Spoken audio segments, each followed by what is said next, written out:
harga trader, kembali lagi bersama gue Fajar Prawira. Di video kali ini, gue bakal sedikit sharing gitu ya. Lalu juga menjawab pertanyaan-pertanyaan yang banyak banget masuk ke akun Instagram gue. Lalu ada juga yang masuk ke WhatsApp. Juga gue lihat ternyata rata-rata pertanyaannya ini keluar dari trader-trader pemula gitu.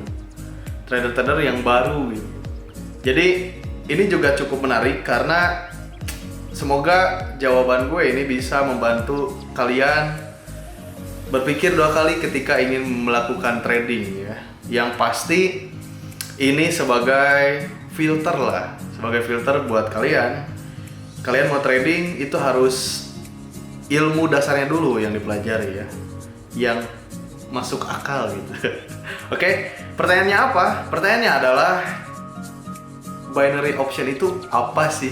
Nah, ini pertanyaan yang cukup hangat ya di minggu-minggu ini karena banyak banget yang bahas tentang sistemnya, lalu tentang instrumennya, tentang aktivitasnya itu seperti apa. Oke? Jadi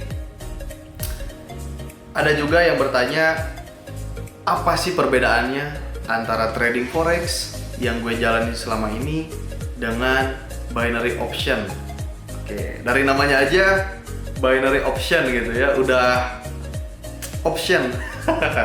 Itu. Jadi menurut gue binary option itu adalah permainan tebak harga. Tebak harga naik atau turun. Mudah banget ya. Jadi kalian buat trader pemula yang bertanya kepada saya, jawabannya sampai situ. Itu udah mewakili seluruh konten video ini ya. Jadi jawabannya adalah permainan tebak harga. Naik atau turun. Itu aja. Nah, di sini harganya harga apa? Apa sih? Kok bisa korelasi gitu ya dengan trading forex?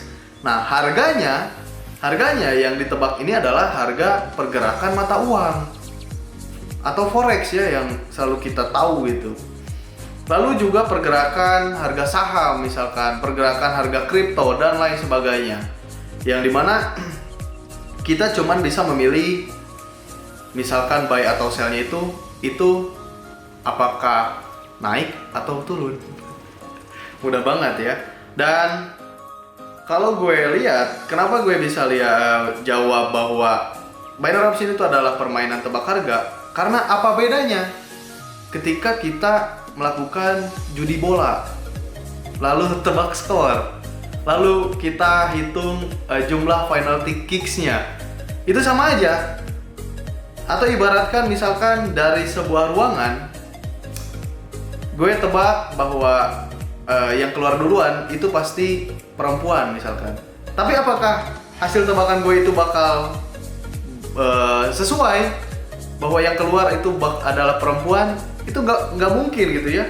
Dan juga gue nggak bisa memastikan 100% bahwa yang keluar itu bakal perempuan. Betul nggak? Itu udah mewakili jawabannya ya. Dan misalkan kenapa gue bilang seperti judi bola? Oke. Judi bola sistemnya adalah kita menebak tim A misalkan atau tim B, siapa yang menang. Misalkan tim A. Oke, gue bakal tebak tim A yang menang. Gue punya duit segini. Kalau misalkan taruhannya duit, gue tebak tim A yang menang. Nah, pertandingan bola itu berapa menit? 90 menit ya. Setelah 90 menit ternyata tim A menang. Dan gue otomatis dapat duitnya dong. Seperti itu. Dan binary option pun sama. Ketika gue menebak harga, itu dibarengi dengan jumlah waktu gitu ya.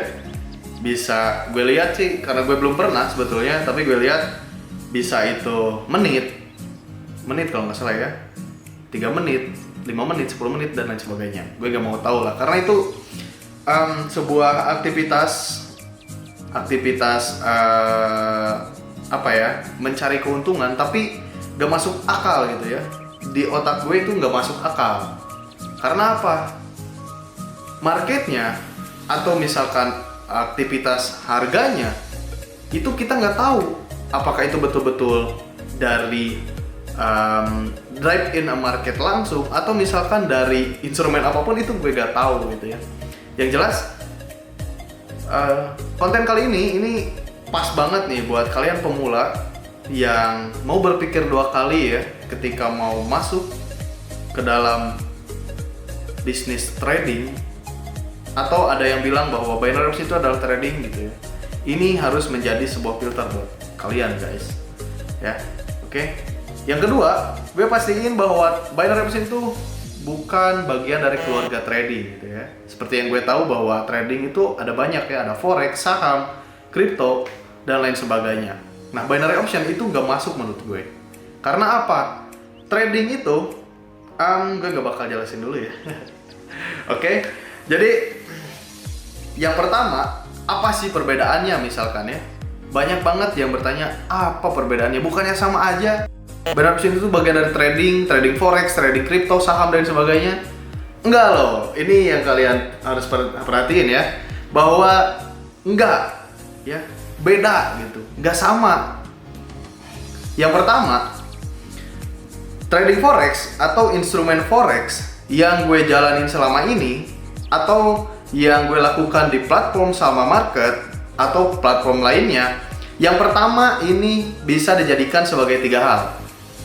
Hal pertama ya, itu bisa kita gunakan sebagai sarana trading, sarana jual beli tentunya ya, karena dasarnya adalah sebagai sarana trading. Lalu yang kedua, trading forex ini atau instrumen yang gue jalanin ini tempat sarana spekulan berkumpul ya, yang punya modal besar itu tempatnya di sini. Oke, itu juga. Lalu yang ketiga adalah sarana untuk kita lakukan hedging gitu. Tentunya kenapa bisa dijadikan sebagai 3 hal berikut tadi, itu karena 3 hal berikut atau 3 hal yang tadi itu bisa ngedrive ke market dan menciptakan sebuah pergerakan harga. Nah, ini masuk akal ya. 3 aktivitas tadi, antara trading, lalu tepatnya spekulan, dan yang ketiga juga sarana hedging. Ketika ketiga itu dilakukan, itu bisa menciptakan pergerakan harga seperti itu. Tapi binary, setelah gue riset dan analisa atau lihat, itu nggak bisa. Mau banyak spekulan, mau banyak jumlah transaksi, itu nggak bakal mempengaruhi market sama sekali. Karena marketnya pun menurut gue nggak jelas gitu, nggak ada bahkan mungkin. Gitu. Itu yang pertama. Lalu yang kedua, platform trading forex yang gue jalani selama ini ya, mau itu Salma Market dan lain sebagainya. Yang kedua, bisa ketika misalkan kita melakukan kesalahan, itu bisa kita lakukan tindakan selanjutnya. Misal, gue trading emas misalkan ya, XAUUSD seperti yang kalian tahu mungkin yang udah mulai ya. Gue entry buy XAUUSD, gue beli itu XAUUSD ya, atau emas tersebut gue beli. Nah, kalau gue beli, gue pengen untung itu atau gue dapat keuntungan itu, otomatis pilihannya harga harus lebih tinggi. Atau gue sell misalkan ya, gue jual, pilihan harganya atau pilihan gue pengen dapat untung itu adalah harganya harus lebih rendah atau lebih turun, seperti itu. Lalu misalkan ketika gue buy lalu harga turun, itu kan sebuah kesalahan, artinya gue belum bisa untung tuh di situ. Gue buy harga turun, nah itu kan terjadi kesalahan. Nah, yang kedua ini, ketika kita mengalami kesalahan di trading forex, nah kita bisa lakukan tindakan selanjutnya. Tindakan apa misalkan? Seperti yang kalian mungkin udah mulai trading, itu kita bisa gunakan berbagai banyak strategi ya. Strategi itu banyak, mulai dari PO, lalu more to position, itu adalah strategi. Sell limit, buy stop, sell stop, itu juga bagian strategi. Oke, misalkan strategi yang pertama gue lakukan ketika gue dapat kesalahan gitu ya, gue misalkan locking terhadap broker yang ada gitu ya, ada sistem locking gitu. Karena ada beberapa broker yang tidak mencantumkan sistem locking. Misalkan gue locking, itu pun strategi.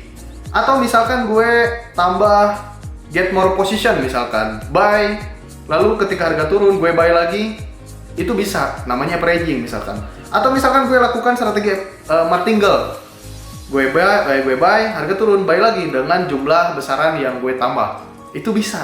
Atau gue tambah more position dengan lakukan sell stop, buy limit berarti ya, buy limit atau buy stop di atasnya, itu juga bisa. Jadi kita bisa gunakan berbagai macam strategi, ya, gitu. Karena apa? Karena itu adalah bagian dari strategi yang gue jelasin tadi. Mulai dari locking, averaging, martingale itu bagian dari strategi. Ya, jadi jelas ketika kita tersesat pun kita istilahnya bisa menyelamatkan modal yang kita punya atau transaksi yang kita bawa gitu, yang tadi gitu. Karena banyak sekali strategi yang kita lakukan menyangkut dengan modal yang kita punya. Kalau misalkan kita cuma punya modal, lalu kita menebak bahwa harga akan naik, harga akan turun, ketika tebakan kita salah, wah, apa yang kita dapat gitu? Apa yang bisa kita selamatin? Modal kita selamatnya itu seperti apa? Kita lakukan strategi bagaimana? Nggak bisa, karena ada hitungan waktu tadi. Oke, misalkan taruh waktu 1 menit, gue buy, harga turun, udah 1 menit, harga di bawah, udah clear posisi itu. Dengan jawaban bahwa posisi itu atau posisi low itu semuanya adalah loss atau rugi.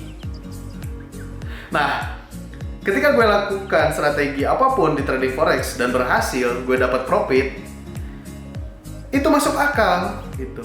Tapi ketika lo lakukan di binary option semua strategi yang tadi, mau itu pasang buy limit, sell limit, averaging, locking, martingale, hedging dan sebagainya, itu nggak bisa.